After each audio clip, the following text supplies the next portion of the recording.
El pasado viernes se llevó adelante en la localidad de Ingeniero Jacobacci, en Nahuel Nilleu, allí una audiencia pública en el marco de todo el llamado proyecto minero en Calcatreu, a desarrollarse de acuerdo a la proyección allí en cercanías, en Ingeniero Jacobacci.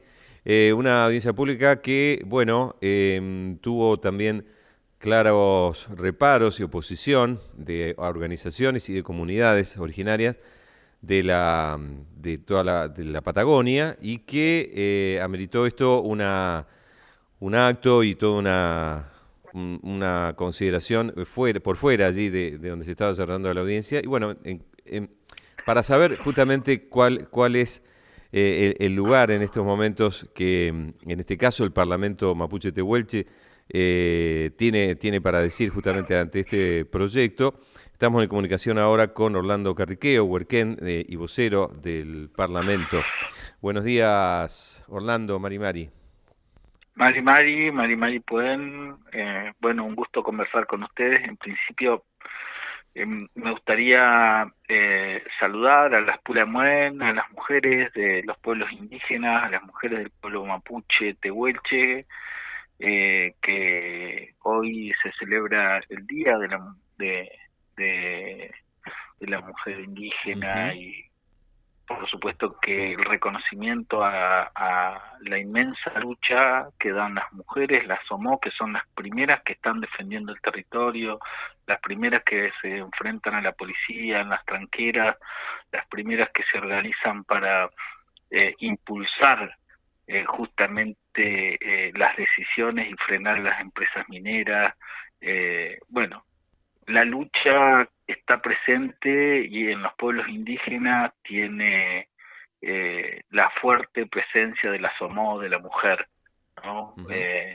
Y eso creo que es un valor que tenemos los pueblos indígenas y que cada vez se ve más, ¿no? Así Ujú. que un Ujú. saludo para las Pulamuen, que hay muchas en la zona, no quiero nombrar porque me voy a olvidar, y Sí, entonces, sí. pero un saludo en este día tan especial, tan de lucha, Así ¿no? es. Como Ujú. en los últimos años. Bien, bueno, Con, acompañamos ese saludo también entonces para las mujeres. Bien.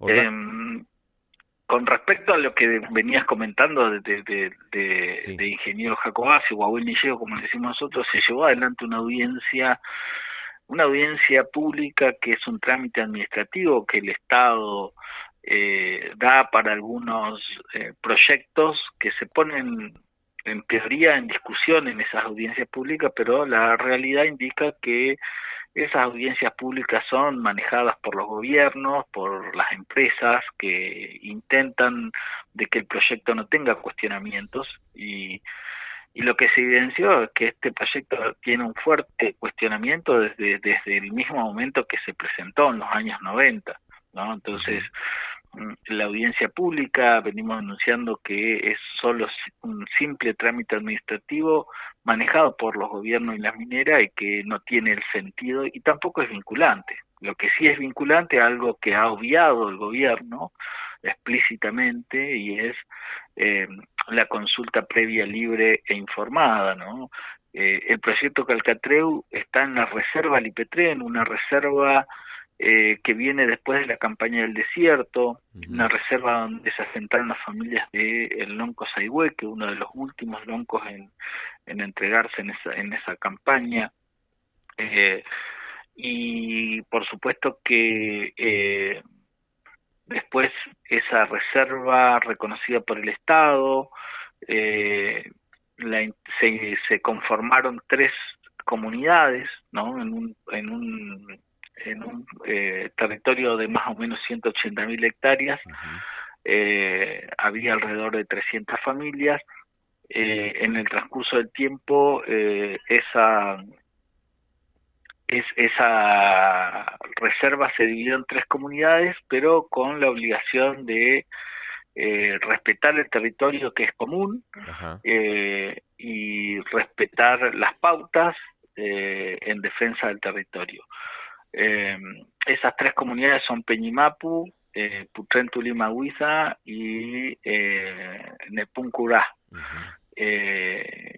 Hoy, con el aval de una sola de las comunidades, el proyecto se pone en marcha, con lo cual es violatorio al principio del derecho indígena, que es la consulta libre, previa e informada, que es una consulta que no es una reunión donde levantan la mano los integrantes, sino es un proceso que tiene otra dinámica, que tiene otras cuestiones también que son planteadas, ¿no? Cuáles son las demandas de una comunidad, un proceso de reconocimiento, un análisis antropológico también, que demuestra también, sí, seguramente pérdidas territoriales, un estudio sobre el territorio, un informe cultural sobre lo que implicaría para la cultura del pueblo mapuche la explotación. Bueno, nada de eso se ha hecho, a pesar de tener un antecedente central como un fallo en el año 2005,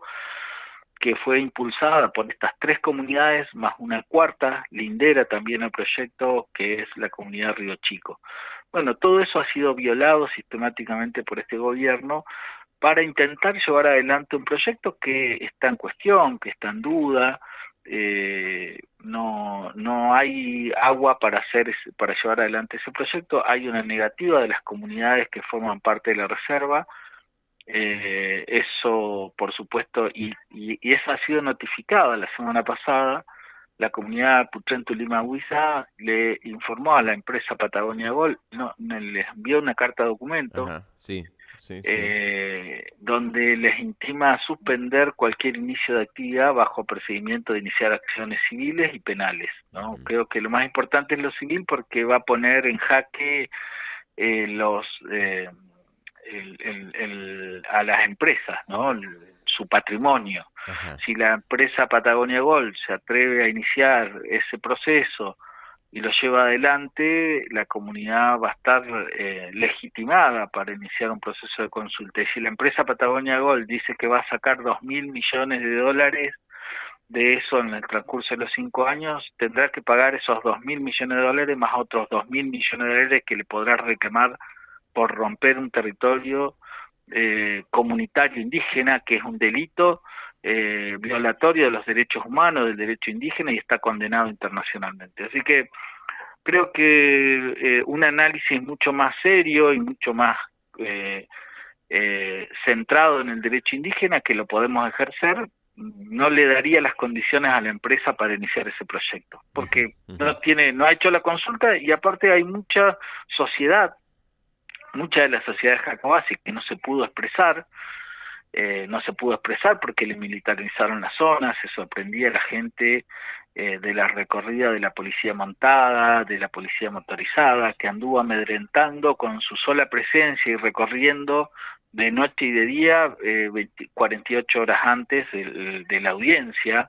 Vallaron todo, llegó la camioneta antiexplosivos, cerraron las rutas, había un control estricto sobre la ruta, es decir, todas cuestiones ajenas a una sociedad, a la idiosincrasia de una sociedad, que impactó negativamente.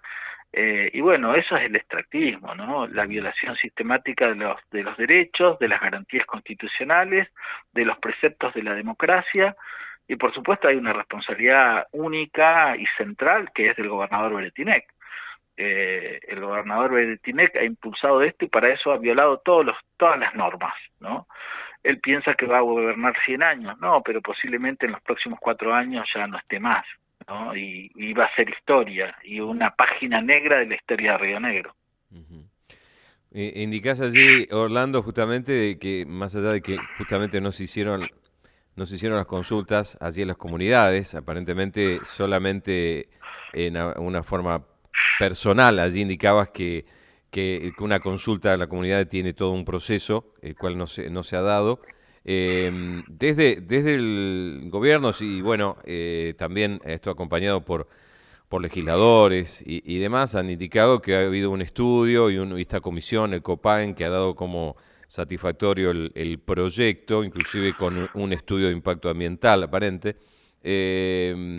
Además de, digamos, las comunidades, hay parte de la comunidad de Ingeniero Jacobacci y cercanías está de alguna manera, se puede decir, dividido la sociedad, algunos con intención de que esto, o la ilusión de que esto puede brindar fuentes de trabajo, pueden apoyar esto, o se considera además que realmente no cuenta con una licencia social este proyecto. Bueno, ahí pasan las dos cosas. Hay una crisis en Argentina, en Río Negro, en el mundo, que por supuesto el discurso del trabajo es una necesidad imperiosa, y ese es un elemento que utiliza el gobierno, ¿no?, para permear, pero todo lo que dice en cuanto al trabajo después no se va a efectivizar. Y de hecho, una de las oradoras que fue abucheada, que le cortaron el micrófono, habló específicamente de lo que representa el trabajo minero en provincias mineras como San Juan, Catamarca,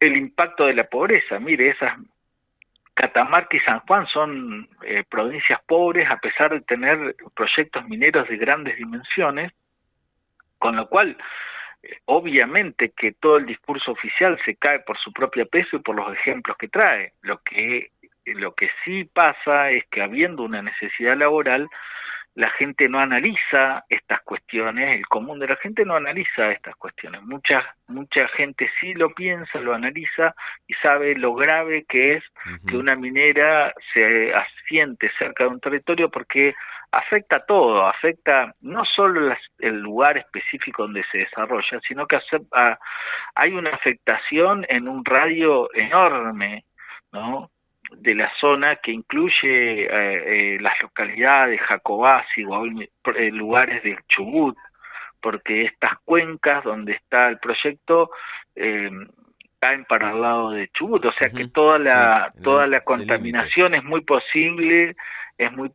que llegue también para Chubut, ¿no? Así que por supuesto que estas cuestiones tienen una estrategia, y esta estrategia no empezó este año. Beretinet gobernó durante 8 años. Este gobierno de Juntos Somos Río Negro tiene 12 años ejerciendo el poder.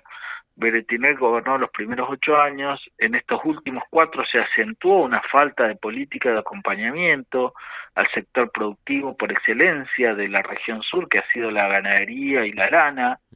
No por nada la provincia de Río Negro es la tercera exportadora de lana de la Argentina, ¿no? Y esa lana la producen pequeños productores. Bueno, después de la ceniza del volcán, después de la sequía, no ha habido un acompañamiento a los procesos productivos que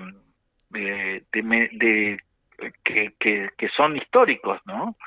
Entonces, el gobierno se retira de políticas públicas, aplica políticas de territorio vacío de caminos, vacío de atención a la salud pública, vacío de escuelas, vacío de acompañamiento de proyectos al sector ganadero, ¿no?, vacío de comunicación. Y todo eso impacta en la población, que empieza a irse hacia los pueblos cercanos, y ahí es donde la minera llega como la opción para arreglarte el camino, para llevarte en su combi desde el campo hasta el pueblo para que vos puedas comprar alimentos, te lleva fardo de pasto si necesitas, te lleva leña, te soba el lomo, como quien dice, como hicieron los turcos para quedarse con los campos. Bueno, eso es lo que hay detrás del extractivismo minero, y eso no es posible si no hay una complicidad, diría delictiva casi, de los gobiernos, ¿no?